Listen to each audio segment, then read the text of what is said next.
the distant singing. I'm not sure why I'm even writing this down. It's been almost 6 weeks since it happened, and I still can't decide if I actually experienced what I think I did, or if my brain just decided to mess with me after too many days alone in the woods. But I keep coming back to it, so maybe telling the story will help. I was doing a week-long solo backpacking trip through the High Peaks Wilderness in the Adirondacks back in late October. It was nothing too ambitious. I'd planned a route that would take me through some of the less traveled areas between Lake Placid and Newcomb. The kind of deep woods hiking where you might not see another person for days. This was day 4 of the trip, and I'd been making good time. I was somewhere between Santanoni Peak and the Cold River, following an old hunting trail that barely showed up on my maps. The weather had been perfect. Crisp fall days, cold nights. The kind of October weather that makes you understand why people move to the mountains. I'd stopped for lunch around noon at what looked like it might have been an old logging camp. Just some stone foundations and a rusted piece of machinery that was probably left behind decades ago. It was a nice spot to rest, open enough to get some sun, but sheltered by big maples and birch trees that were just starting to turn.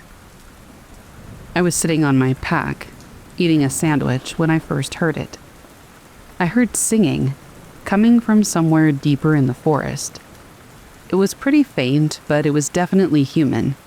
A woman's voice, carrying a melody that I didn't recognize. At first, I figured it was just another hiker, maybe someone camping nearby. But, as I listened, I realized how strange that would be. I hadn't seen any sign of other people for 2 days, and this section of the wilderness isn't exactly on the tourist trail. Plus, the singing had an odd quality to it. It was like it was coming from much farther away than it should have been for me to hear it so clearly. The melody was haunting, but not in a beautiful way, like deeply unsettling. It was almost like a lullaby that had been twisted into something else. The tune would rise and fall in ways that seemed almost familiar, but that you could never quite place. There were no words that I could make out, just that eerie, wordless singing echoing through the trees. I finished my lunch and packed up. I figured I'd probably run into whoever was singing as I continued down the trail. But after an hour of hiking, the voice was still there. Still distant. Still coming from somewhere off to my right through the forest. I stopped and tried to get a better sense of where it was coming from. The singing seemed to be maybe a quarter mile away, somewhere up the slope from where I was walking. Clear enough that I could follow the melody, but far enough that I couldn't make out any details about the singer. Here's where I probably made a mistake. Instead of continuing on my planned route, I decided to investigate. I mean, what if someone was lost out there? What if they were singing to try to attract help? I mean, I couldn't just ignore it. I guess I could have, but I didn't.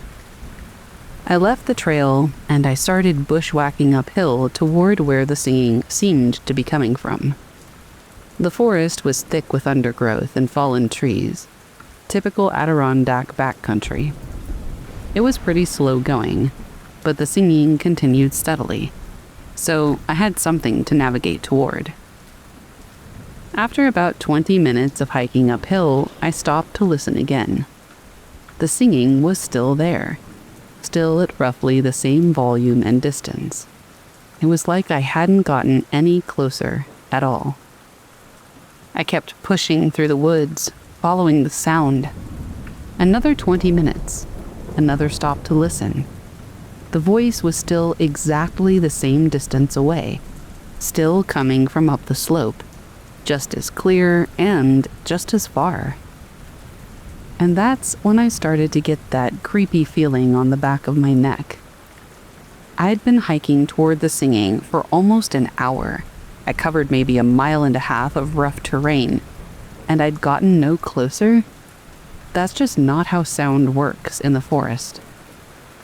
I tried changing direction, angling more to the left, where the singing seemed strongest. Same result. I hiked for another half hour, and the voice stayed exactly the same distance ahead of me. It was always just out of reach. And increasingly, I started to notice it was always leading me deeper into the woods. By this point, I was genuinely lost. I'd been following this singing instead of paying attention to landmarks, and the forest canopy was too thick to get a good GPS signal. I pulled out my compass, and I tried to figure out which direction would take me back to the trail. But I had made so many turns following the voice that I wasn't even sure which way I'd come from. Now, I know, the smart thing to do would have been to stop chasing the singing and focus on getting back to my planned route. But as we've established, I was not smart this day. And there was something about that melody that made it so hard to ignore. It was compelling in a way that I can't really explain. Not beautiful like a siren call, but just like it was specifically designed to make you want to follow it. Which I guess is similar to a siren call, but it wasn't beautiful like that. Anyway, I spent another hour bushwhacking through increasingly dense forest, always following that voice. But the singing never stopped. It never got louder or softer. It was the same, always just far enough away that I couldn't get to it. Finally, as the sun was starting to get low, I forced myself to stop. Better late than never, I guess. I was completely exhausted and turned around. I was no closer to finding the source of that stupid singing than when I'd started. And worse, I'd burned through most of the afternoon, chasing something that might not even be real. Or worse, could be real but very dangerous. I found a relatively clear spot and got my bearings with the compass. It took me almost 2 full hours of careful navigation to find my way back to anything that looked like a trail.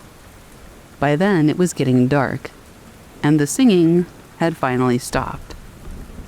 I ended up having to make an unplanned camp that night in a less than ideal spot, since I'd lost so much time following the voice through the woods.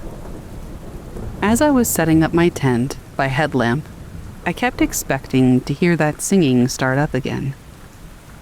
But the forest was quiet, except for normal night sounds. Owls, branches creaking, the occasional rustle of small animals in the underbrush. Still, I didn't sleep well. Every time I started to drift off, I'd think that I could hear that melody starting up again, somewhere in the distance. But then I would sit up and listen carefully, and there was never anything there. The next morning, I got back on my planned route and finished the last few days of the trip without any other incidents. But I just couldn't stop thinking about that singing. The way it had stayed exactly the same distance away, no matter how far I hiked. The way it seemed to pull me deeper into the woods, but without ever letting me get close to it. I've done some research since then, looking into local legends and folklore about the Adirondacks. There are stories about voices in the woods that lead people astray, usually connected to indigenous beliefs about forest spirits. Most of them end badly for people who follow the voices too far. I keep wondering what would have happened if I had kept following that singing until after dark. If I'd let it lead me even deeper into the wilderness, away from any marked trails or known landmarks. Part of me thinks I might still be out there, wandering through the forest, always hearing that melody just ahead of me, never quite able to catch up to it. And I guess by this time, I probably wouldn't be around anymore. The rational part of my brain says it was probably just an acoustics trick. Sound bouncing off the mountains and valleys in a way that made it seem like it was coming from different directions. But acoustic tricks don't usually last for 3 hours straight, and they don't usually sound like deliberate melodies. I'm planning another trip to the Adirondacks next spring, but I'm sticking to the marked trails this time. If I hear any more singing in the woods, I'm going to do what I probably should have done the first time. Pretend I didn't hear it and keep walking.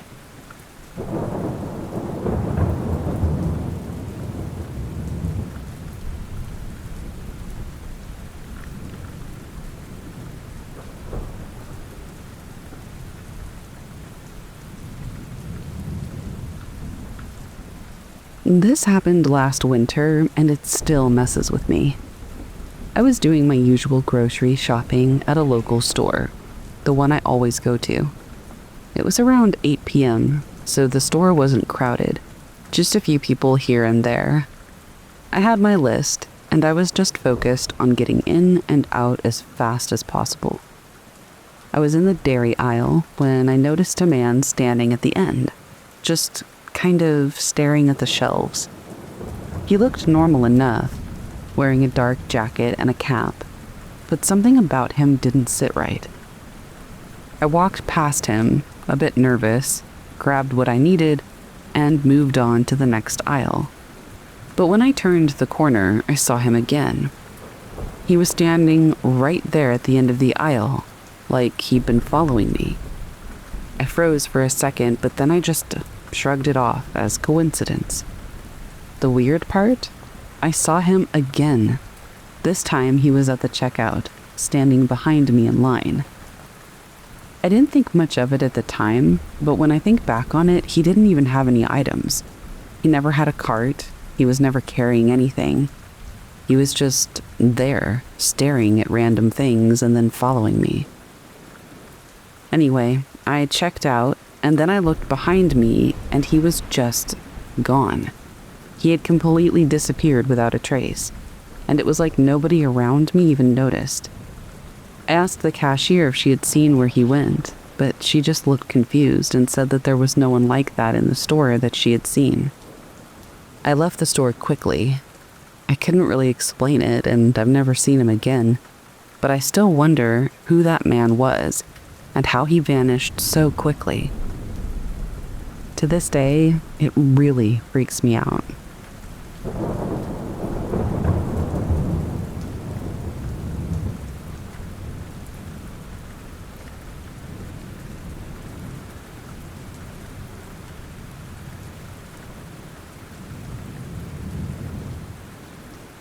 This happened a few months ago, and I still get chills thinking about it.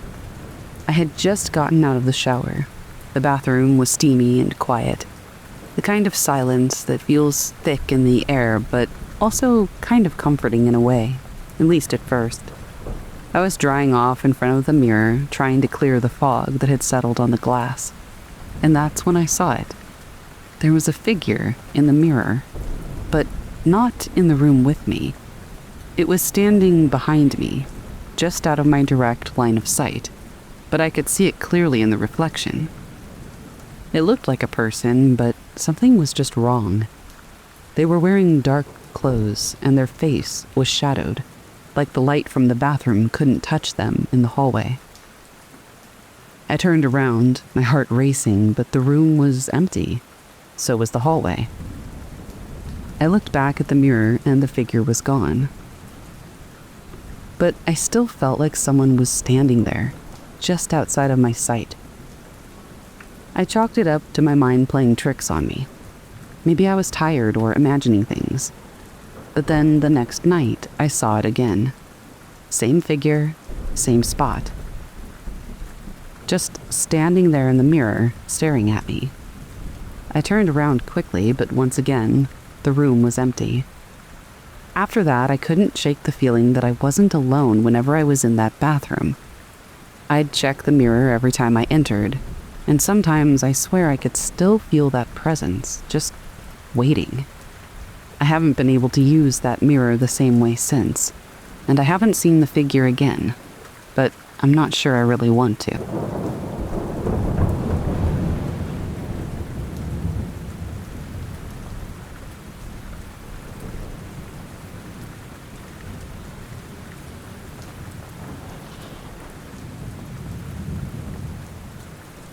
This story still sends chills down my spine, even though it happened quite a while ago. I was staying at my cousin's house for the weekend. It was a nice place, quiet, out in the country. The kind of house that's a little too big for just one family. I took the guest room upstairs. It was big, cozy, and dark, perfect for a good night's sleep. But as soon as I laid down, I started to feel, off. There was just this really strange stillness in the room. I tried to brush it off as just a new location or something and closed my eyes. But then I heard it. Breathing. It was soft and steady, but loud enough for me to hear it over the usual night sounds. I figured it was just my imagination at first. Maybe the house settling, right? The wind outside. But it wasn't any of that. I sat up and I tried to listen really closely. It wasn't coming from the window or the walls. It was within the room.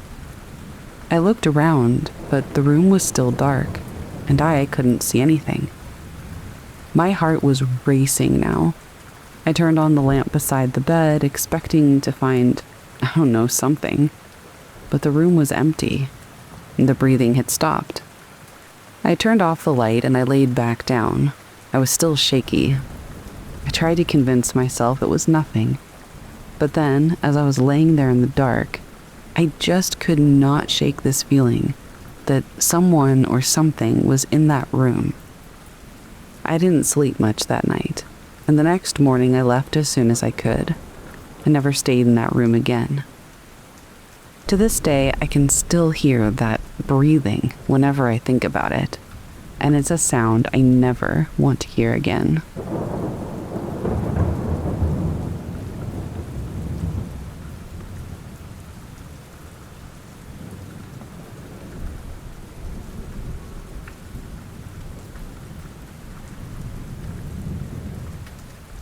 Alright, so this happened last summer. I live in a fairly quiet neighborhood on the edge of town, and most nights I'm just out back on the porch, enjoying the cool air, No big deal. But one night, things got weird. It was late, probably around midnight.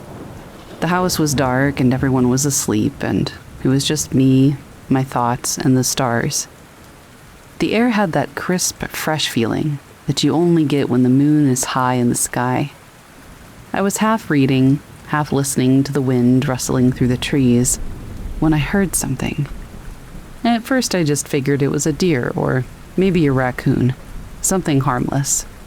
But the sound was just wrong. There was this low rustling, and then a series of odd rhythmic thumps. It was almost like something heavy was dragging itself across the ground. I squinted out into the dark backyard, but I couldn't see anything. I figured it was just my mind playing tricks on me. Maybe it was a branch swaying in the wind, or one of the neighborhood cats messing around. But then the rustling stopped. Just dead silence. And that's when I felt it. There was a shift in the air, like everything was holding its breath. I sat there, listening. And then, snap. A twig broke from the far end of the yard, right by the tree line. My heart started pounding. I didn't want to look, but of course I had to. I slowly turned my head toward the sound. The shadows under the trees looked like they were shifting, like something was moving just out of sight. I couldn't make out any distinct shapes, but there was something. And then it emerged. This thing. I can't even really explain what I saw. It was tall, maybe 6-7 feet, and it was moving slowly, dragging itself along the ground like it was injured or weak. But what really got to me were the eyes. Huge, glowing eyes that reflected the dim light of the porch. And for a second, I swear they locked on to mine. It made this low, almost guttural sound. It wasn't a growl or a snarl, but like something caught in its throat. And for a moment, I thought maybe it was just a trick of the light, that it was something natural, but the light was distorting it. But then it moved closer. I panicked.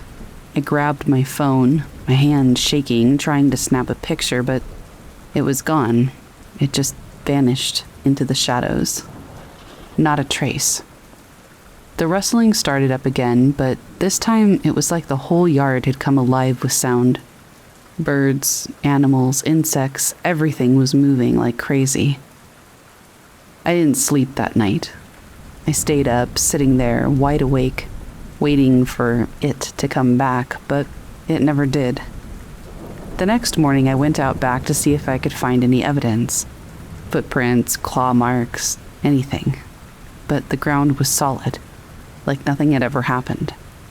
That night, I didn't dare go outside again. And honestly, I still don't go out there when it gets late. There is something in that backyard. I don't know what it was, but I know it's still out there. And I don't plan on finding out what it is.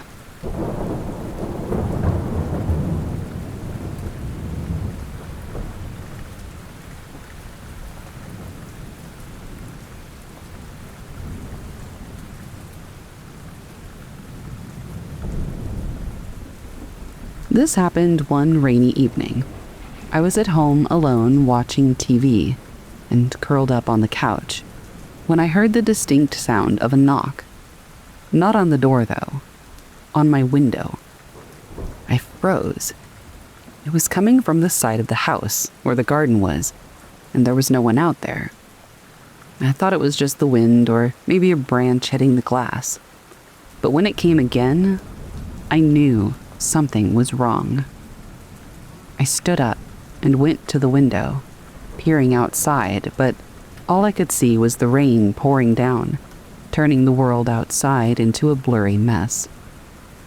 I opened the window a crack, half expecting to hear a bird or maybe a raccoon, but the knocking came again, and this time it was clearer, like someone was actually standing right there, just waiting for me to notice. I looked down and saw nothing. No figure, no movement, just the rain hitting the ground. I shut the window quickly and locked it, but something just didn't feel right. The air felt heavier, like the house was just holding its breath. I went back to the living room, but I couldn't stop thinking about the knock. Was it someone messing with me, or was there something else out there? The knocking stopped, but I didn't sleep that night. Every time I heard a creak in the house, I jumped, half expecting someone to be standing outside my window again. I didn't go near that side of the house for a week, and to this day, every time it rains, I just can't shake the feeling that someone, or something, might start knocking again.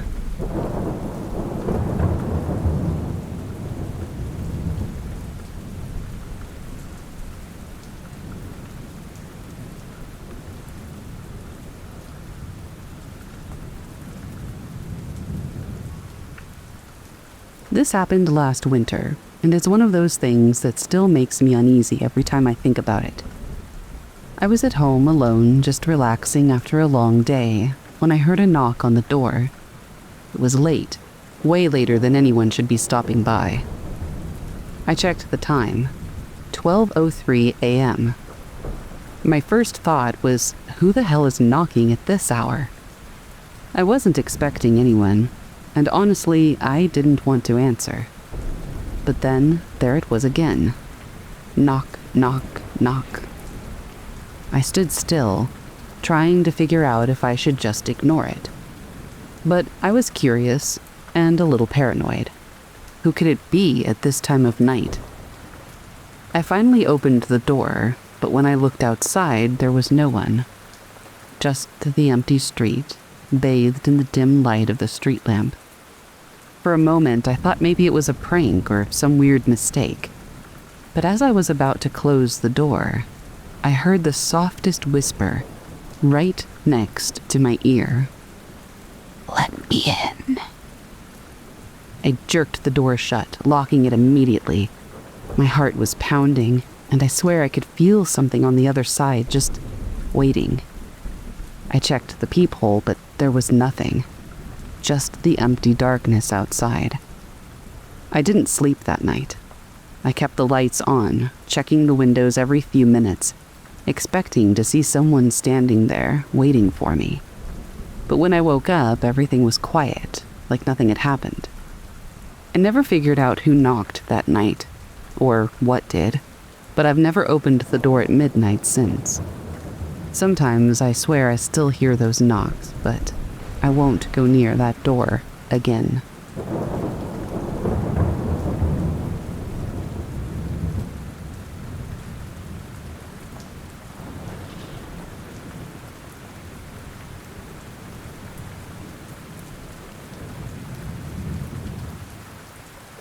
This one still makes my skin crawl. It started a few months ago when I met this guy at a party. He was charming, easy to talk to. We hit it off immediately. He was funny and down to earth and seemed like someone I could really trust. We exchanged numbers, started texting, and quickly became good friends. But there was something just kind of weird about him. It was little things at first. He never seemed to eat when we hung out. I'd invite him to grab a bite, and he'd always say he wasn't hungry or had already eaten. Sometimes I would catch him staring at me just a little too long. His smile a little too wide. I convinced myself that I was being paranoid. Maybe I was just overthinking it. One night, we were sitting at a bar, talking about life. Out of nowhere, he leaned in, his voice dropping to a whisper, and said, "I have been watching you for a long time." It was calm, so casual, but something about it hit me in the gut. I laughed it off, but the look in his eyes, it was like he wasn't even there anymore, and it made me freeze. A few days later, I decided to visit him at his place. When I knocked on his door, there was no answer. I tried calling him, but his phone went straight to voicemail. Curious, I peeked through the window. And there he was, standing perfectly still in the corner of the living room, staring at the wall. No movement. I knocked again, but still, he didn't move. I felt a chill run through me, and I rushed out of there. I haven't spoken to him since, and honestly, I don't think I ever will. Every time I close my eyes, I remember the way he was just staring at his wall. Every time I walk by his apartment, I feel like he still is, just in there, staring at a wall, like he's not even human.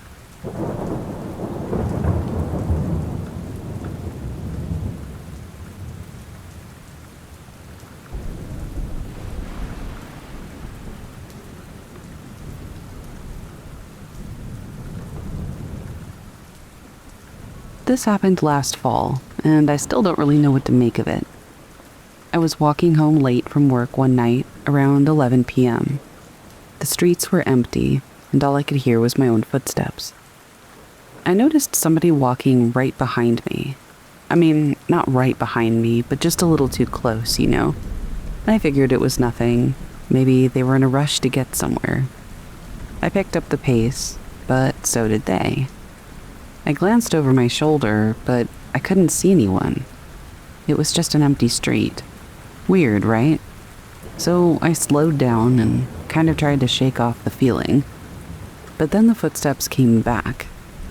This time, they were even closer than before. I turned around again, expecting to see somebody almost right behind me, but there was still no one there. At this point, I was really getting freaked out. I started to walk faster, and that's when I felt someone's breath on the back of my neck. I spun around. I even had my fists up because I was honestly ready to fight someone, but there was nothing there. It was just an empty street. I broke into a run, and I didn't even look back. I didn't stop until I got home, and I slammed the door behind me. I didn't see anyone that night, but I don't know. I just feel like someone was following me. Every time I walk down that street now, I swear I hear footsteps behind me. But when I look, there's never anyone there.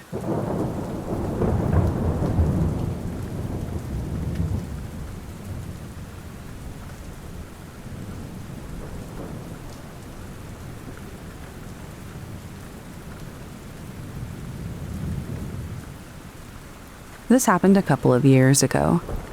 I was driving back home from visiting my family. It was really late at night, just after midnight, I think. The roads were empty, and there was nothing but me, my car, and the occasional passing headlights. I was tired, but I still had a few hours to go, so I kept going. Out of nowhere, I saw him. A man standing on the side of the road holding his thumb out like he was hitchhiking. It was a stretch of highway, no gas stations or houses in sight. Now, I don't normally pick up hitchhikers, but something about this guy made me slow down. He looked like he needed help, and the more I thought about it, the more I felt like I should do something. I pulled over, rolled down my window, and asked if he needed a ride. But as soon as I got a good look at him, I just felt off. He didn't smile. He didn't say anything. He just looked at me almost, expectantly. I glanced at him for a second longer, looked back at my dashboard to see the time, and when I looked back up, he was gone. I didn't hear any steps. I didn't hear anything. He just disappeared. I drove off in a hurry. There was no way he could have just disappeared like that. There was nowhere for him to go.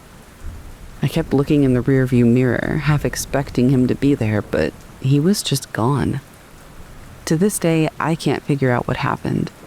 Was he real? Was I seeing things? Or was I just really lucky to avoid something else?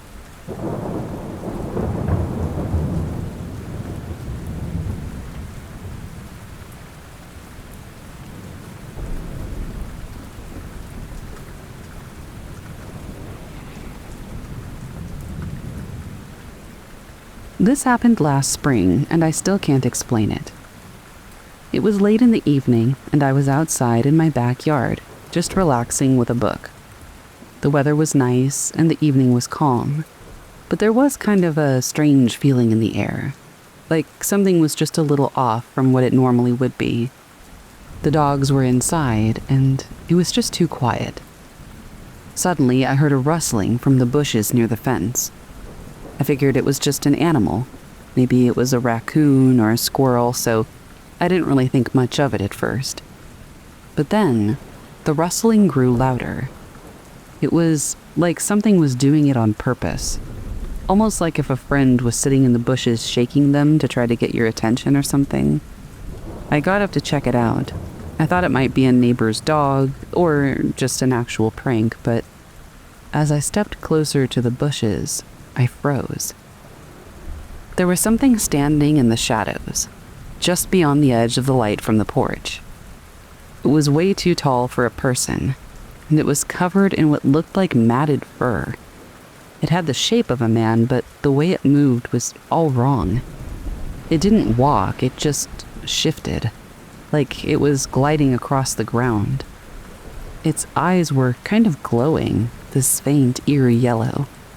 It stared at me for a moment, and I felt like time literally slowed down. I didn't know what to do. I just stood there. The creature tilted its head, like it was studying me. And then, without a sound, it vanished into the darkness, moving faster than anything I've ever seen. I ran back inside, locked the door, and didn't go back outside until the next day. I haven't seen it since. But I don't know if I want to or not. I mean, part of me does because I want to know what it is. but the other part of me feels like maybe ignorance really is bliss.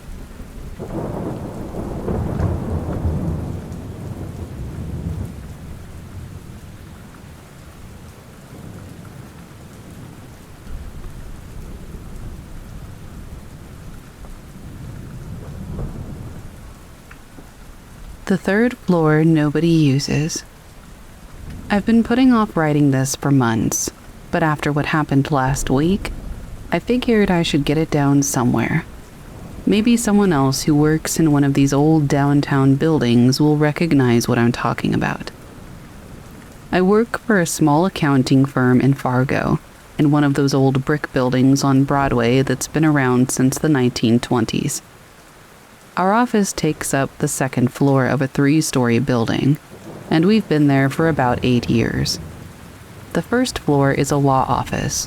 We're on 2, and the third floor has been empty the entire time I've worked there. Well, supposedly empty. The building owner, an older guy named Peterson, always said that he was looking for the right tenant for the third floor. But in all my time there, I never saw anyone go up to look at it. No real estate agents, no potential tenants, nothing. The staircase to the third floor is right next to our office entrance, and you'd think that we would notice people coming and going. I didn't think much about it until about 2 years ago, when I started staying late more often. Tax season, you know how it is. I'd be there until 9 or 10 at night, and that's when I first heard the footsteps. It started as just occasional creaking from upstairs. Old buildings make noise, especially when the temperature changes. But these were not just random settling sounds. They were footsteps. Deliberate, paced walking, like someone was doing laps around the empty floor above us. The first few times I heard it, I thought Peterson was up there doing maintenance or showing the space to someone after hours. But when I mentioned it to my boss, she looked at me funny and said Peterson never went up there anymore. Said that he'd had the utilities shut off to save money, so there wasn't even any heat or electricity on the third floor. And that's when I started paying more attention. The footsteps always followed the same pattern. They'd start at about 8 p.m., right when the law office downstairs closed and their people went home. The walking would begin at what sounded like the front of the building and move in a slow circuit around the entire floor. It took about 5 minutes to complete one lap. Then there'd be a pause, and then another lap. I timed it once. Exactly 5 minutes and 20 seconds for each circuit. 30-second pause between laps, like clockwork. Our office manager, Janet, had been there since the firm opened, so I asked her about the third floor. She got this uncomfortable look and said that she had heard the walking too, but had always assumed it was just building noise. When I pressed her about it, she mentioned that Peterson had told her the previous tenant had left suddenly and had never been replaced. Previous tenant? I asked. I thought it had been empty since before we moved in. Janet looked like she regretted saying anything. Well, that's what Peterson says now. But when we first signed our lease, he mentioned something about the upstairs tenant not working out. I should have let it go, but I'm the kind of person who needs to understand how things work. Numbers, systems, patterns. They all have explanations. Ghost stories don't fit into that worldview. So I decided to stay late one night, specifically to figure out what was making the noise. I brought a small recording device and positioned it near the ceiling, where the sound seemed strongest. Then I sat at my desk and waited. 8 p.m. came and went. No footsteps. I waited until 10:30, but the building was completely quiet, except for the usual heating system and street noise. I felt pretty dumb about the whole thing. But when I played back the recording the next morning, I got chills. You could clearly hear the footsteps on the recording, starting at exactly 8 p.m. and continuing for over an hour. The same 5-minute 20-second pattern, the same 30-second pauses. But I hadn't heard anything while I was sitting there. I played the recording for Janet, and she went pale. "That's exactly what I hear when I work late," she said, "but only when I'm not expecting it." That's when she told me the rest of what Peterson had mentioned about the previous tenant. Apparently, it had been another small business, some kind of consulting firm. They'd signed a 3-year lease, but had broken it after only 8 months. Peterson had been vague about why they'd left, just said that it hadn't worked out, and that there had been compatibility issues with the building. Janet had been curious enough at the time to ask the receptionist at the law office downstairs if she knew anything. The receptionist had mentioned that the people upstairs always seemed nervous, and that toward the end of the day, they would start to leave earlier and earlier. By their final month, nobody from the consulting firm was staying past 5 p.m. I started keeping track of the footsteps after that. They happened every night when someone from our office worked late, but only when we were alone in the building. If the law office was still open, no footsteps. If there were multiple people from our firm staying late, no footsteps. It only happened when one person was alone on the second floor after 8 p.m. The pattern never varied. Same route, timing, and pauses. It was like listening to a recording being played back on repeat, except it was happening in real time above my head. About 6 months ago, I got bold, and I decided to actually go up and look around the 3rd floor. I waited until the footsteps had been going on for about 20 minutes. Then I grabbed a flashlight and headed up the stairs. The stairwell was darker than I expected. The law office had motion sensor lights that covered the 1st and 2nd floor landings, but the 3rd floor landing was completely dark. I could see that the door to the 3rd floor was slightly ajar, which seemed odd since I'd always assumed it was locked. I pushed the door open and I stepped inside. The place was completely empty, just like Peterson had said. Bare walls, concrete floors, windows that looked out over Broadway. No furniture or equipment, nothing that could be making footstep sounds. The air was cold and stale, like it had been closed up for a long time. But here's the thing that really got to me. I could still hear the footsteps. They were coming from right where I was standing. I was hearing them from below when I was on the 2nd floor, but now that I was on the 3rd floor, they sounded like they were coming from the 2nd floor. I stood there for maybe 10 minutes, listening to footsteps that seemed to be happening in the exact spot where my desk was located. The same pattern, the same timing, but now they were below me instead of above me. When I went back downstairs, I could hear them coming from the 3rd floor again. I mentioned this to Janet the next day, and she gave me a look that was part concern and part I told you so. She said Peterson had mentioned once that the building had some kind of acoustical quirks due to how it was constructed, but she'd always thought that was just his way of avoiding the subject. The footsteps kept happening regularly for months. In a way, I got used to them. They kind of became part of the routine of working late. 8 p.m., footsteps start, 5 minutes, 20 seconds per lap, 30-second breaks, predictable. But last week, something changed. I was working on a particularly complex audit, and I'd been there until almost 11 p.m. The footsteps had been going for their usual duration, but around 10:30, they stopped. Not gradually and not at the end of a lap, just like mid-circuit.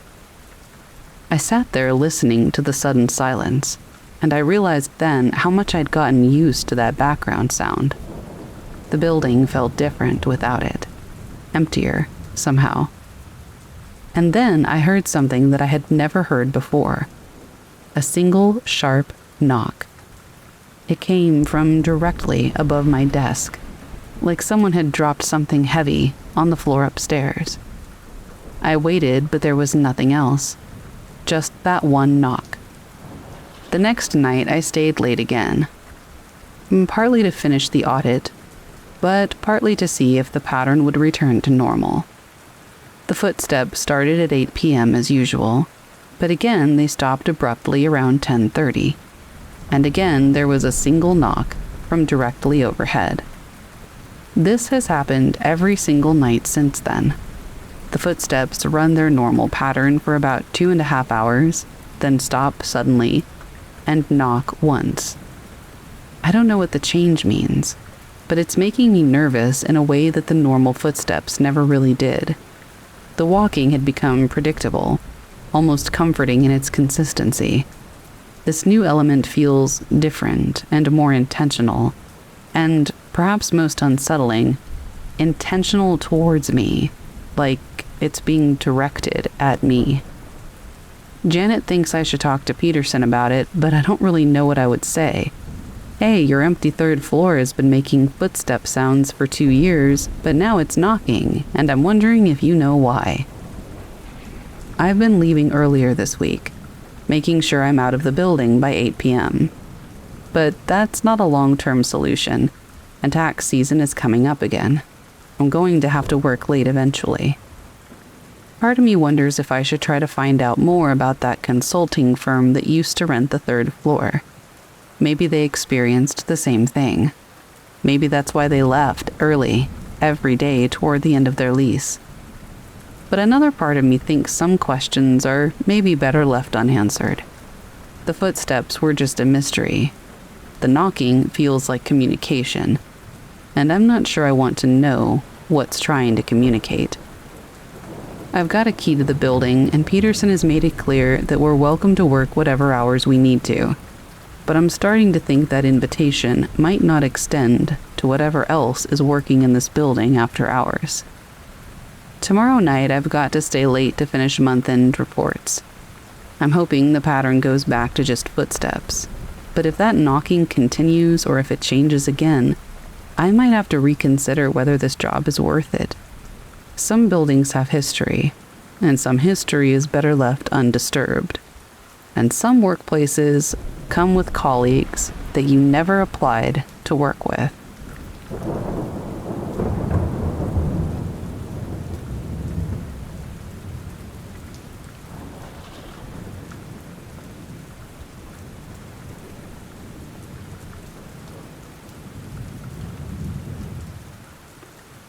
This one is hard to forget. It was at an estate sale.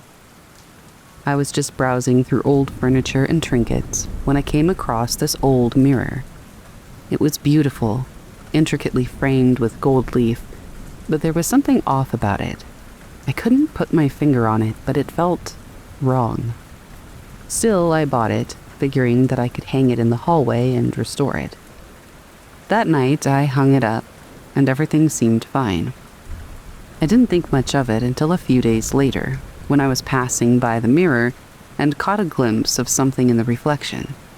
Someone standing behind me. But when I turned around, the hallway was empty. The hair on the back of my neck stood up.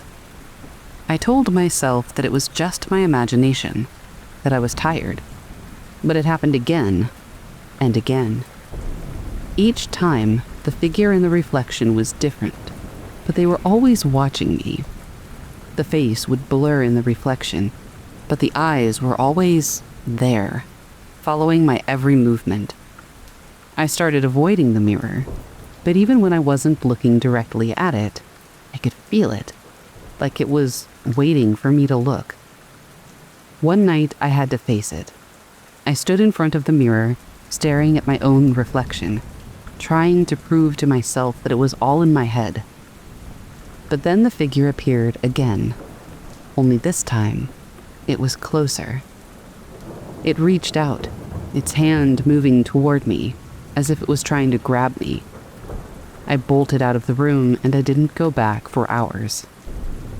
The next morning, I took the mirror down and set it outside. I didn't care if it was worth anything. I just wanted it gone. I haven't seen the figure since, but every now and then, when I walk past that spot in the hallway, I swear I can still feel its eyes on me.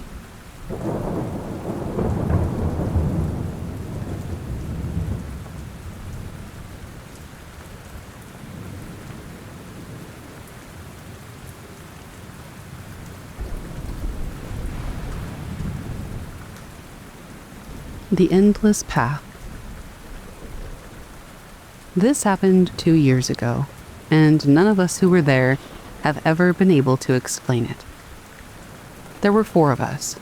Me, my friend James, his girlfriend Carly, and my cousin Owen. We're all in our late 20s, and we used to backpack and camp together a few times a year. James had picked a loop trail in the Great Smoky Mountains, one that wasn't too crowded, but had really good reviews. Supposedly, it was about 9 miles total, with elevation changes and a nice overlook. We packed for a 2-day trip. Figured we would hike in, camp overnight, and then hike out the next morning. The trailhead was near Cades Cove, if you're familiar. We started at about 10 a.m. The weather was absolutely perfect. Overcast and cool, but not raining. The first few miles were pretty unremarkable.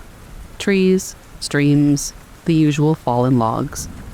We took a few photos, stopped for snacks, but we were making good time. Around mile 4, we started noticing something weird. It wasn't dramatic at first, just little stuff, like a bend in the trail that looked exactly like the one we had already passed. A downed tree with a notch that James swore he'd seen an hour ago. I brushed it off as déjà vu. Forests repeat themselves. That's just how the woods work. But the weirdness escalated. We hit a fork, not a marked one, just a natural split where the path curved around a boulder. Owen wanted to go left. James said right looked familiar, and Carly said it didn't matter because both would reconnect. We went right. 10 minutes later, we came out at the same fork. Exact same boulder. Same fallen tree next to it, and it was broken in half, like it had been split by lightning. We thought maybe we had doubled back by accident. It's easy enough to do in a dense forest. So we marked the rock with a Sharpie dot and tried again.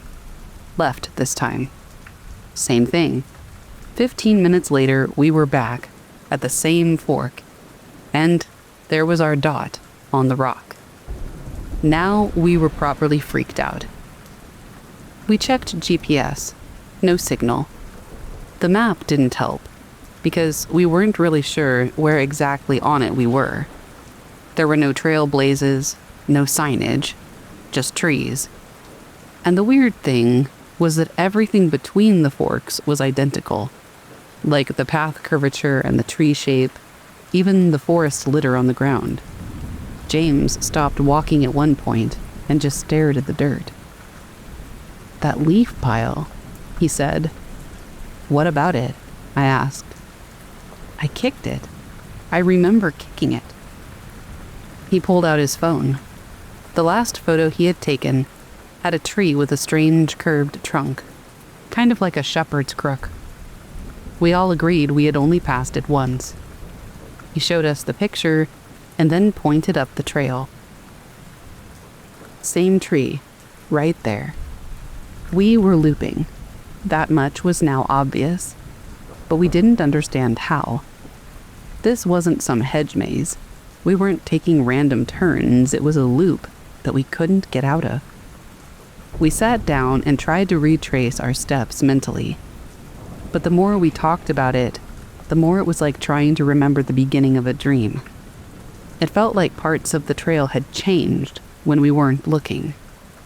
At one point, Carly said, "Didn't that log used to be on the other side of the path?"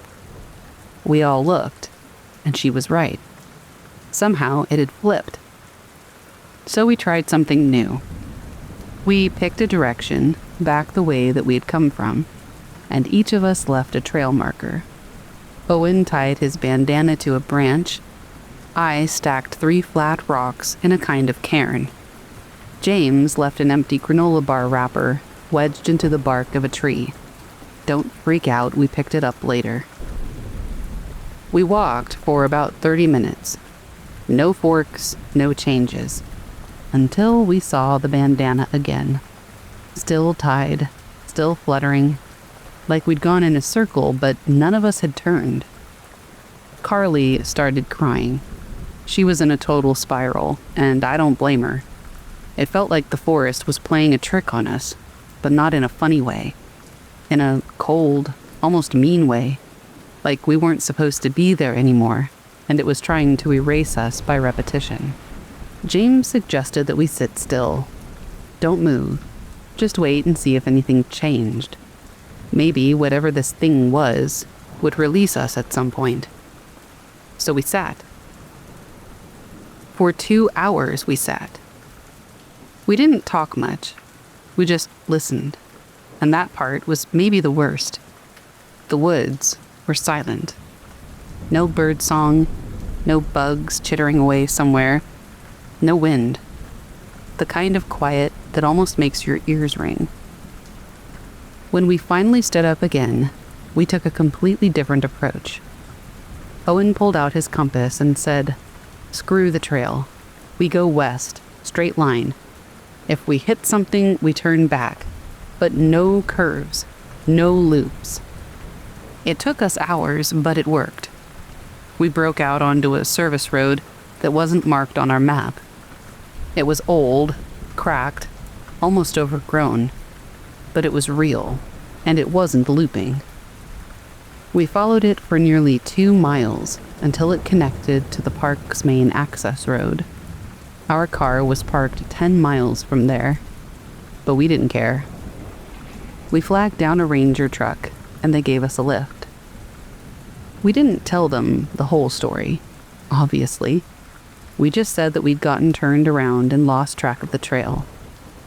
But the strangest part is that when we checked the GPS data later, the tracker showed no loops, just a straight, normal path. No doubling back, no circles, like the forest was gaslighting us. Or like something really was overriding our sense of time and space.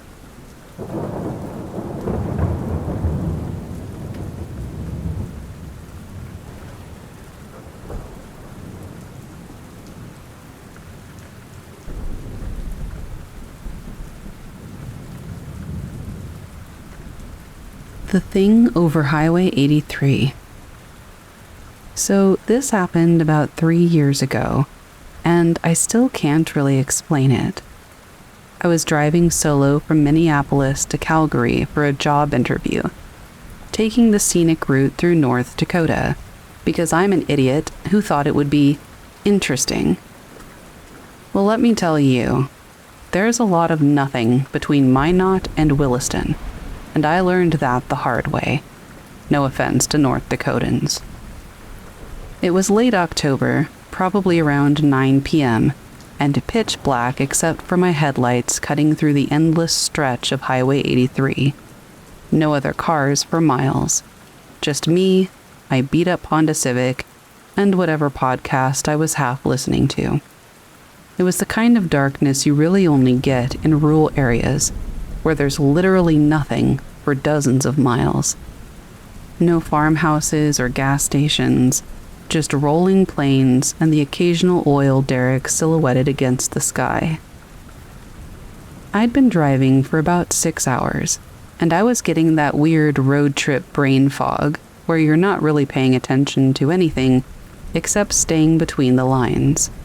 My gas tank was sitting at about a quarter full, which should have been fine to get me to Williston, but I was starting to second-guess myself. The GPS kept saying, "Continue straight for 47 miles," or whatever, and honestly, that kind of distance starts messing with your head when you're surrounded by absolutely nothing. That's when I noticed the light. At first, I thought it was another car coming up behind me, maybe a semi with really bright headlights. But when I checked my rearview mirror, there was nothing there. The light, it turned out, was coming from above and slightly to my left, maybe a few hundred feet up. It wasn't like airplane lights either. No blinking, no red and green navigation lights, just this steady white glow that seemed to be keeping pace with my car. I slowed down from 70 to about 50, thinking maybe it was some kind of aircraft that I wasn't familiar with.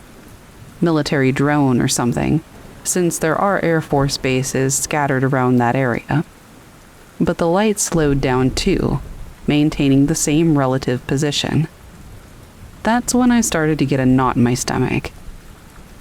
I pulled over to the shoulder and I killed the engine. The light stopped too, just hovering there, maybe 200 yards away and a couple hundred feet up. It was totally silent. There was no engine noise, no rotor blades, nothing like that. This was just a soft white light that wasn't quite bright enough to hurt your eyes, but definitely wasn't natural. This is the weird part, though. I wasn't scared. I mean, I should have been terrified, right? But instead, I felt this strange kind of calm, like everything was exactly as it should be. I got out of the car and stood there on the gravel shoulder, just looking up at this thing. The October air was cold enough that I could see my breath, but I wasn't shivering. I just stood there, watching this light hover above the empty highway. It moved closer. Not fast, just a smooth glide that brought it down to maybe 100 feet above the road. That's when I could see that it wasn't just a light. There was definitely something solid behind it. Dark metal or something similar, shaped like a flattened oval, maybe 30 feet across, though it's hard to judge distances in the dark. The light was coming from the bottom. Not like a spotlight, but more like the entire underside was glowing. I stood there for what felt like forever, but in reality it was probably 2 or 3 minutes. The thing just hovered there, completely motionless, except for this barely perceptible humming. It was a kind of noise that I felt more than heard. Kind of like if you're standing too close to power lines. My phone was in the car, but I didn't even think about grabbing it to take a picture. I was completely entranced and focused on this object. It was like nothing else in the world existed. And then it started moving again, drifting slowly north along the highway. I watched it for about a half a mile before it suddenly shot straight up and disappeared. There was nothing gradual about it. It was just gone in less than a second. One moment it was there, and the next it was just a dark road, like nothing had been there. I got back in my car and sat there for another 10 minutes, trying to process what I had just seen. All the fear I should have felt before started to flood in. My hands were shaking when I turned the key. It was this weird kind of adrenaline rush. I knew I had just witnessed something that fundamentally changed how I understood the world. The rest of the drive to Williston was completely normal. I stopped at a Casey's gas station on the outskirts of town, and the clerk asked me if I was okay, because apparently I looked rattled. I bought a coffee and some gas station pizza and tried to act normal, but my brain was still stuck on what had happened out there on Highway 83. I've told maybe 3 other people about this, and their reactions were pretty much what you would expect. My buddy Jake thinks I was hallucinating from road trip fatigue. My sister thinks it was a military aircraft, and my ex-girlfriend thought I was making the whole thing up for attention, which honestly hurt more than I expected. But here's what bothers me the most. I drive that same route pretty regularly now for work, and I've never seen anything like it again. I've driven through that exact same stretch of highway at night, dozens of times. Every once in a while, I stop at the same place where I pulled over. But there's nothing there. Just empty road and empty sky. I've done some research since then, mostly late-night internet rabbit holes when I can't sleep. It turns out there have been other UFO sightings in that area over the years. Nothing recent that I could find, but enough reports from the 80s and 90s to make me wonder if there's something about that particular stretch of North Dakota that attracts weird stuff. The rational part of my brain knows there's probably a rational explanation.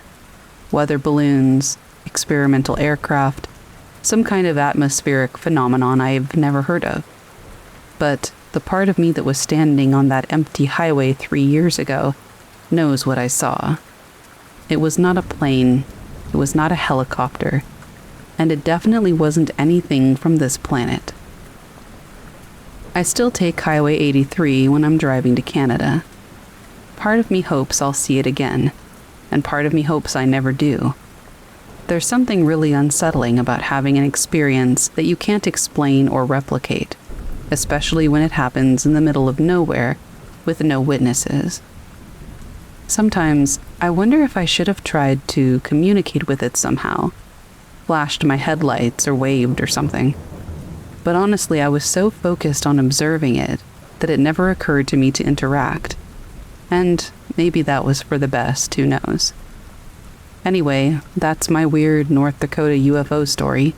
Take it or leave it, I guess.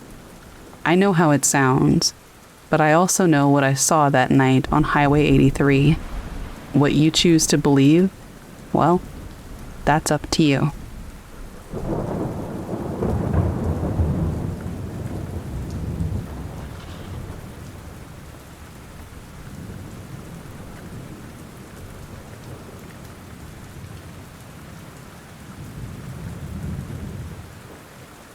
The Nurse Who Never Left.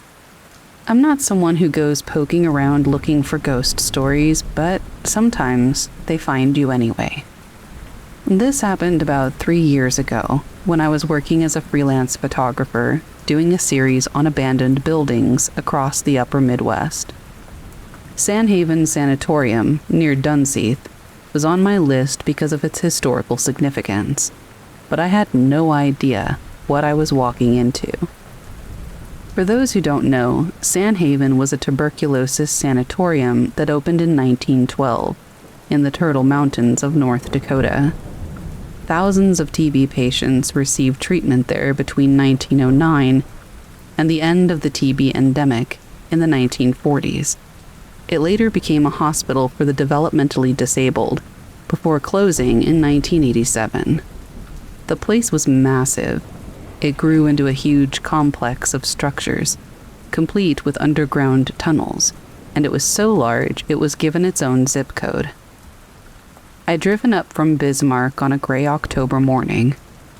The sanatorium is about 10 miles north of Dunseith, tucked back in the hills where you can't really see it from the main road.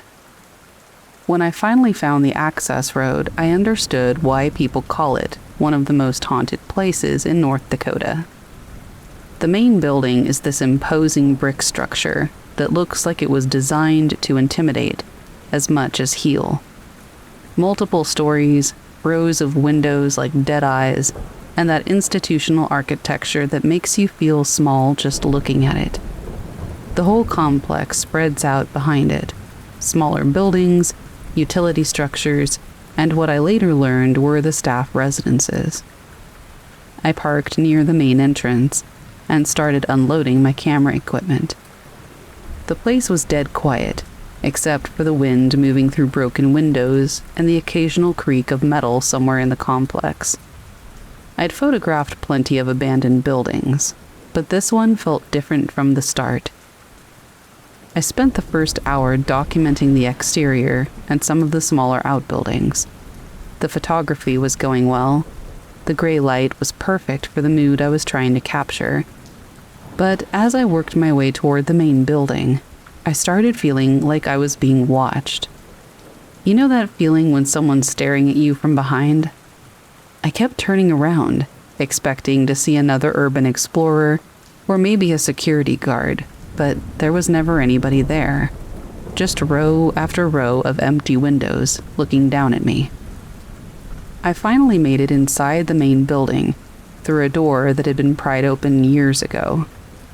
The interior was what you would expect from an abandoned hospital. Peeling paint, debris scattered everywhere, graffiti on the walls. But it was the smell that hit me first. It wasn't just that musty odor that most buildings have when they've been closed for decades. It was something else. Something medical and antiseptic, like the place was still trying to be a hospital, even though it had been empty for 30 years. The main hallway stretched out in both directions, with rooms branching off on either side. Most of the doors were open, showing small patient rooms with metal bed frames still bolted to the floors. I started photographing methodically, working my way down the hall. Then I heard the first footstep. It was clear and distinct, the sound of a hard-soled shoe on linoleum. It came from somewhere ahead of me, deeper in the building. I stopped and listened, but there was nothing else. I called out, thinking maybe there was another photographer or explorer in the building. But I got no response. I kept working, but the footsteps continued, always ahead of me, always just around the next corner, or up the next flight of stairs. They had a specific rhythm, not the random pace of someone exploring, but the purposeful stride of someone who knew exactly where they were going. By the time I reached the second floor, I was getting seriously creeped out. The footsteps were more frequent now, and they seemed to be leading me somewhere specific.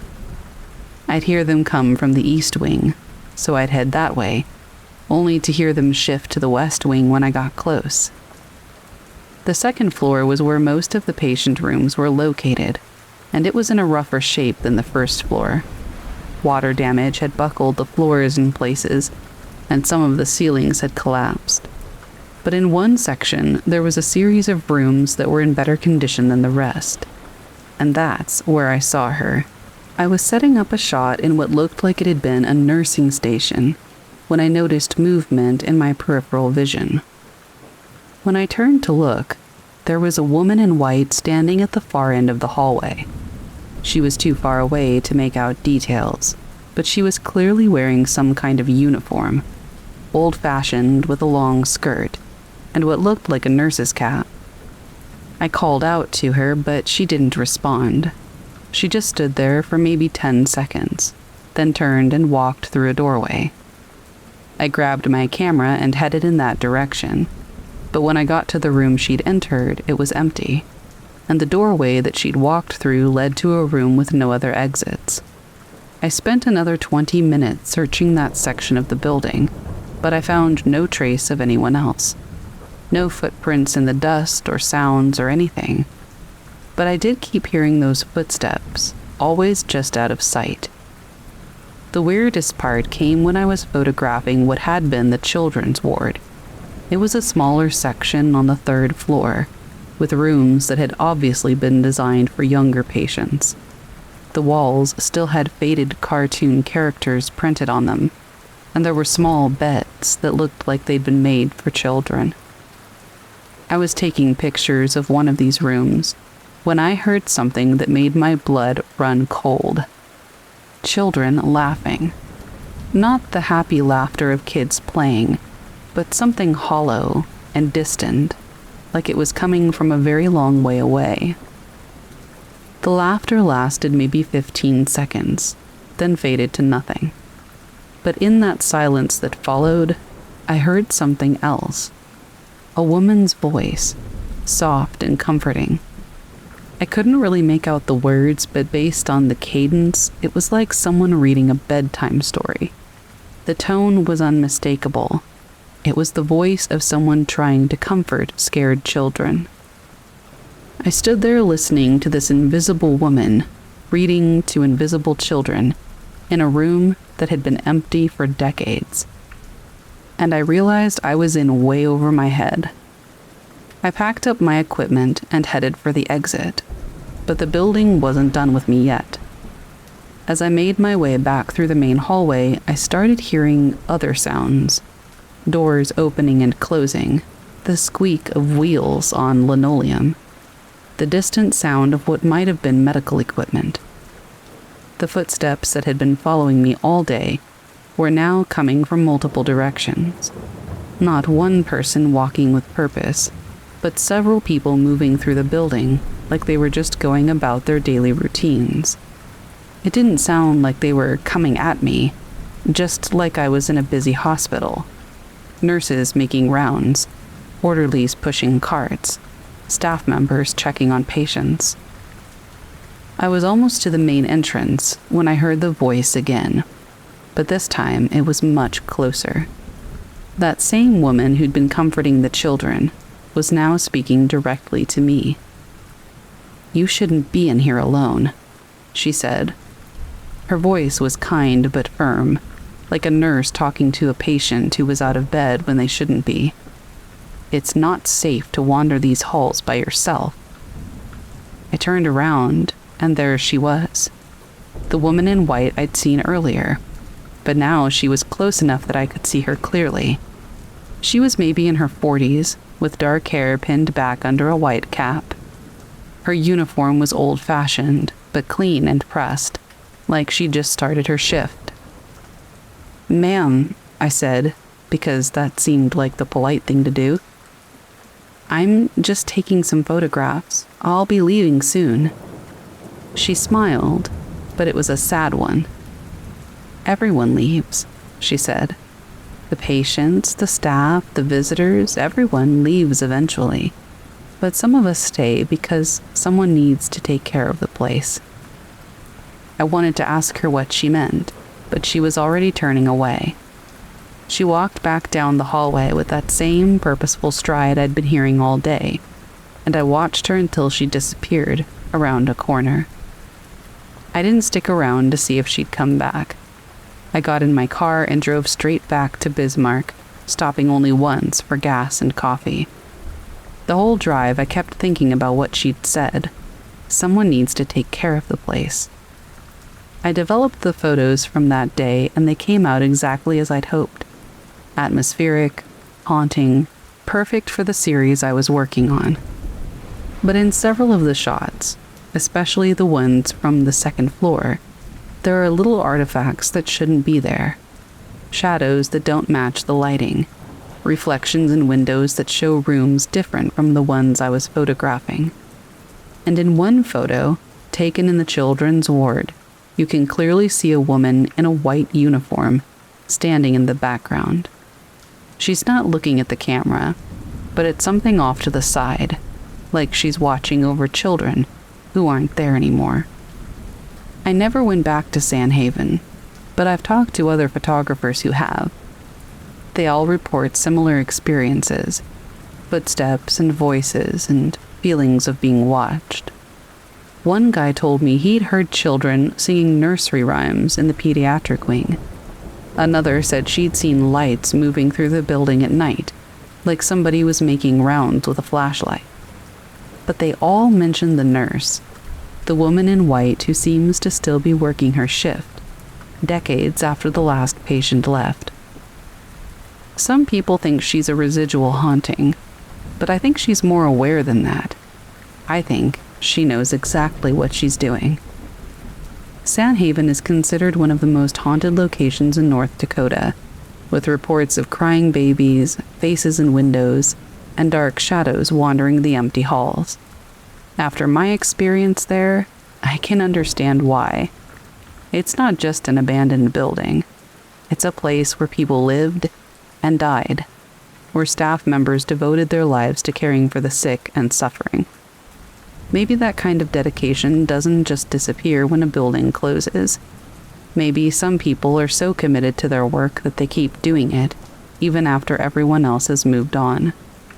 Sometimes I wonder if that nurse is still there, still making her rounds. Part of me hopes she is. Even abandoned buildings deserve someone who cares about them.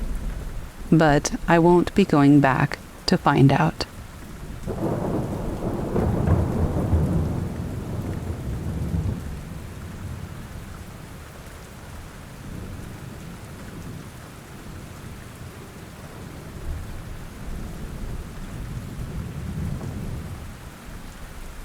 Something in Devil's Lake changed my mind about monsters. Look, I've always been the skeptical type. You know, those people who roll their eyes at ghost stories and think Bigfoot is just a guy in a suit. That was me. Still kind of is, honestly. But whatever happened to Devil's Lake 3 summers ago, I don't know what to make of it. I was up there for work. I'm a water quality technician for the state, so I spend a lot of time at random lakes, taking samples and checking on things. Devil's Lake is this massive body of water in northeastern North Dakota, and it's been rising for decades. Like, seriously rising. It's swallowed up farmland, roads, even some buildings. The whole thing is kind of surreal when you think about it. Anyway, I'd been monitoring the lake for about 2 years by then, so I knew it pretty well. It's not your typical pristine mountain lake or whatever. The water's got this brownish tint to it, high in minerals and salt. Not exactly swimming pool clear, you know? And it's huge. Like 200,000 acres huge when it's at high levels. You can't even see across it in some spots. This particular trip was late August. I was out there alone, which was not unusual. Most of my sampling runs are solo affairs. Just me, my boat, and a bunch of testing equipment. The lake was pretty calm that morning, maybe a light breeze rippling the surface. Perfect conditions for what I needed to do. I'd started early, at about 6 a.m., hitting my usual sampling points. The routine was always the same. Motor out to a GPS coordinate, drop anchor, take water samples at different depths, record temperature and pH, that kind of thing. It was pretty mundane stuff, honestly. I mean, I'd done it hundreds of times. By around 10 a.m., I was working on my 4th or 5th site, somewhere in the deeper part of the lake. The water there is maybe 30 feet deep, which is pretty deep for that area. I was lowering my sampling device when I noticed something weird with my fish finder.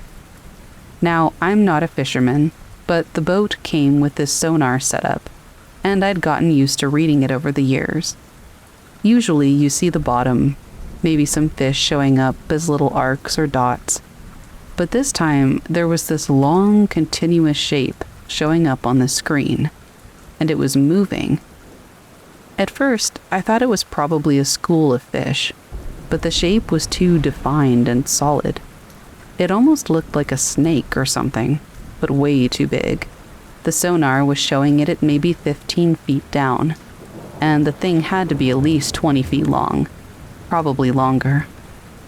I sat there staring at the screen for a minute, trying to make sense of what I was looking at.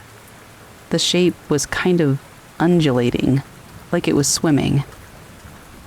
It wasn't erratic like a bunch of fish would be, but smooth and purposeful, and it was coming toward my boat.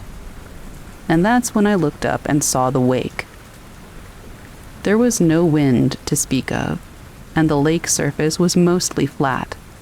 But maybe 50 yards out, I could see this V-shaped wake cutting through the water, heading straight for me.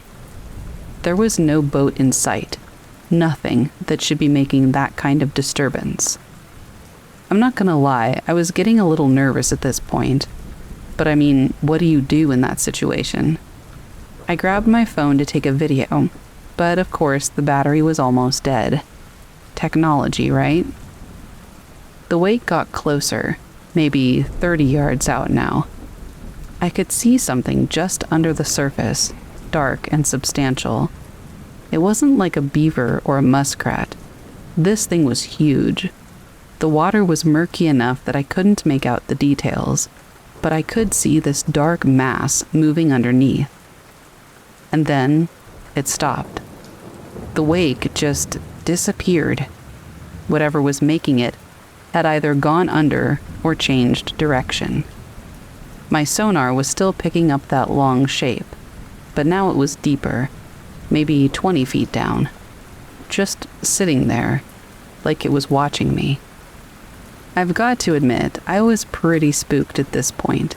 I mean, I spend a lot of time alone on lakes, and you just develop this sense of when something is not right. And something was definitely not right. The hair on my arms was standing up, and I had this weird feeling, like I was being more than watched, but observed, studied, I guess. I tried to rationalize it.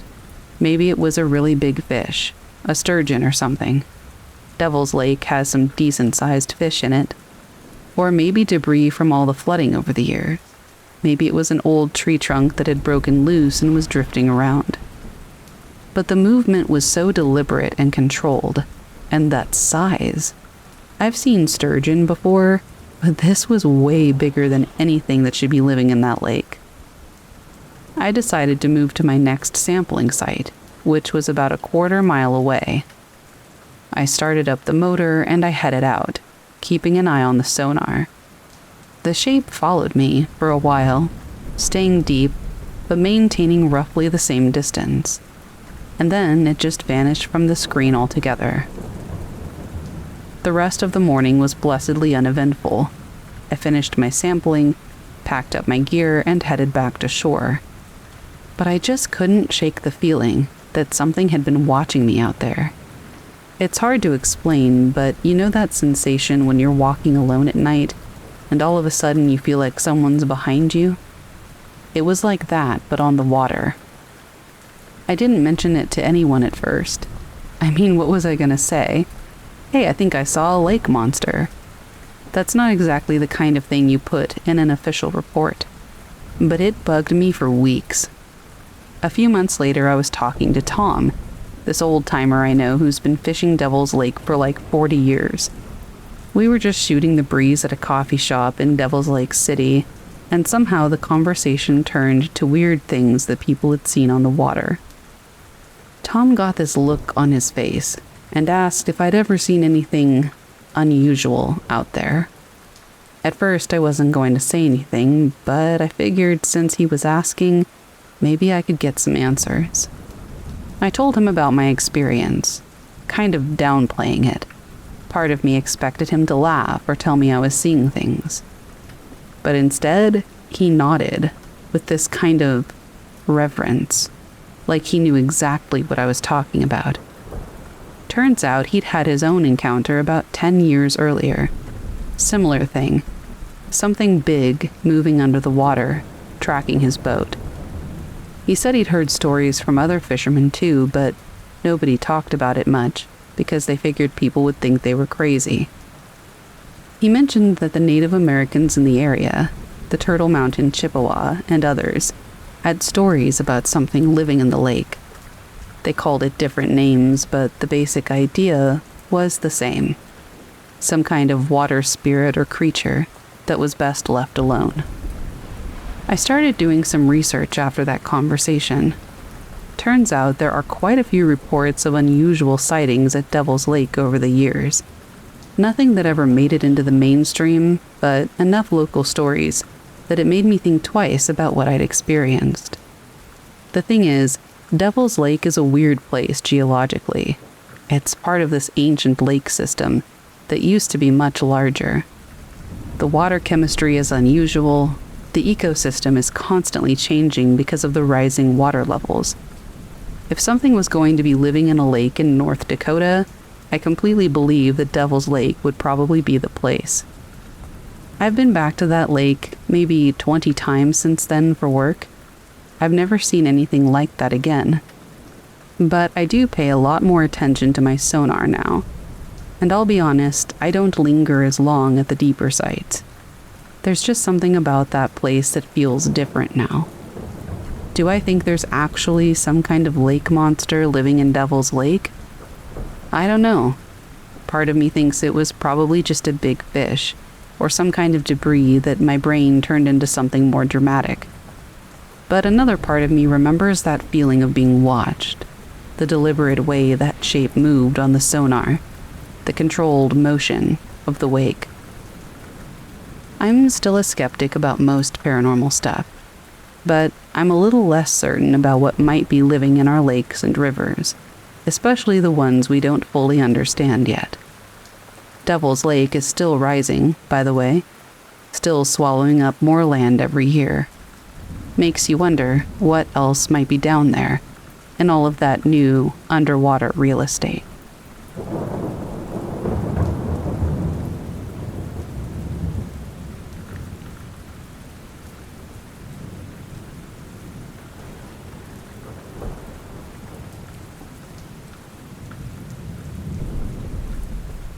The elevator in Storm Lake.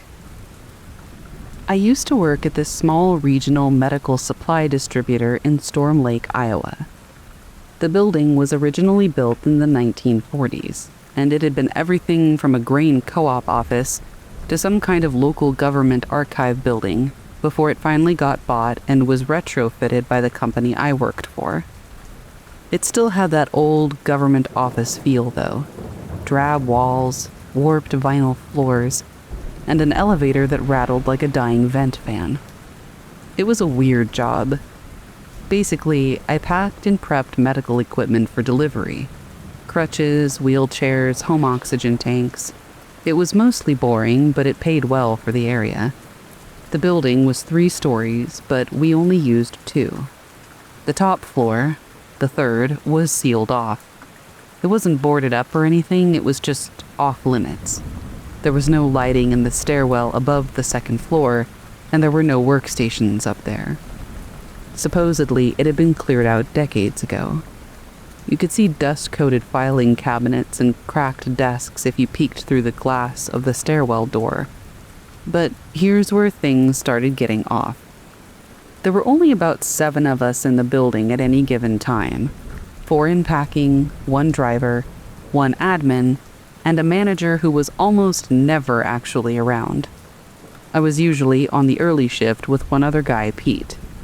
Our routine was show up at 6, pack till the driver rolled in around 8, help load, and then we had the place to ourselves until admin came in at about 9. Anyway, one Monday morning, I got in at 5:50 like usual. The building was quiet. I unlocked the front door and flicked on the lights. Everything was normal. Pete usually got there a few minutes after me, so I went to the break room, poured a coffee, and went to grab the first load sheet from the main office. When I walked past the elevator, the floor indicator light blinked. 3. I stopped. That wasn't possible. The elevator hadn't been to the 3rd floor in years, and it didn't even have a call button for floor 3, just 1 and 2. I thought maybe it was a glitch, just a dying bulb or something. I stared at it for a second, but then it dinged. Not the floor indicator, the actual elevator bell, the one that dings when it arrives at a floor. The doors opened. Empty. Just a metal box with scuffed floors and a faint chemical smell like always. Except that smell wasn't like always. It wasn't the usual cleaning solution or industrial polish. It smelled like something that was sterile and rotting at the same time, like bandages that had been left out too long. I didn't get in, obviously. I just walked away and chalked it up to weird Monday morning energy. Pete showed up, we did our shift, and nothing else happened that day. But the next morning, same thing. I got there, lights off, silent. I walk past the elevator, and again, it's on floor 3. Then the ding, and the doors open. This time, I stood there a little bit longer. I stepped closer. It was still empty, still had that same weird smell. Like alcohol wipes with something underneath, like rusted iron, but off. Then the doors started to close, and just before they shut, I swear to all things holy, I heard something inside the elevator whisper. I couldn't make out words. It was faint and thin, like someone murmuring from under a wet sheet. I told Pete about it later that day. He laughed at me. He said he never trusted that elevator anyway, but that it was probably just a wiring issue. Old-ass buildings do that, he said. That would have been the end of it, but that Thursday, the elevator did something different. Around 7:30, after the driver had left, Pete was in the loading bay, and I was in the hallway near the elevator stacking some returns on a cart. The elevator doors opened again. No ding this time. Just opened like it had been called, but we hadn't pushed anything. Inside was a wheelchair. Now, we do store wheelchairs, but they don't get packed in the elevator randomly, and no one was upstairs. And this chair looked old, not ours, like a manual one from the 70s, with rubber grips and thick dust on the seat. Dust that looked like it hadn't been disturbed in years. It sat perfectly in the middle of the elevator. No packing tags, no barcode, no reason for it to be there. I backed away and called Pete over. He took one look and said, "Nope," then slammed the button for floor 1 and backed off. The doors stayed open. We waited. Eventually, the chair rolled forward just a couple of inches, and that's when Pete bailed. He literally turned and ran out of the building. Thanks for leaving me behind, I guess. I followed him outside, and we stood by the loading dock. Neither of us said anything for a bit. Eventually, the elevator dinged again from inside, and then nothing. We didn't go back in until admin showed up, told her the elevator was acting up and to call maintenance. They came later that day, a couple guys from Sioux City. I hung around while they checked the control panel and wiring. They said the elevator was in great shape for its age. No explanation for the third floor signal or the wheelchair. They claimed that it was a prank, but like I said, no one had been up there to prank us. Anyway, the next week we took the stairs. Every day. But here's the thing, every time we passed that third floor landing, I started to feel this pressure in my ears, like being in a plane just before descent. My head would throb for a second or two, and then clear when I passed it. It didn't stop with the elevator, though. One night, about 2 weeks after that first weird morning, I stayed late to finish some shipment logs. Pete had already gone home, and admin had clocked out. I was alone.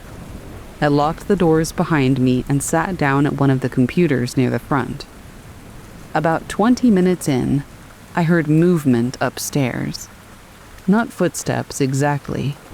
More like dragging. Like furniture scraping over concrete. And then a thud. I froze. Another thud. Closer to the stairwell. I got up and moved toward the hallway. I didn't say anything. I just stood there and listened. Then something heavy hit the stairwell door from the inside. Just one bang. Nothing after. I didn't check. I grabbed my keys, left the computer on, and got in my car. I didn't even lock the front door. The next morning, the front door was locked again when I got there. No one else had been in. Pete and admin both say they hadn't touched it, and I believe them. Eventually, our manager brought in some out-of-town guy. Claimed he was a building flow consultant or something else that sounded equally made up. He wore a gray suit, didn't shake hands, and spent 2 hours just walking around with some kind of device, like a chunky TV remote with antennas. After he left, our manager told us not to worry, that some interference was causing the elevator issues. Then he locked the stairwell door to the third floor with a new key, and said no one was allowed up there anymore, not even for maintenance. Some kind of interference. 2 months later, I quit, and I got a better job in Des Moines, and I've never been back since.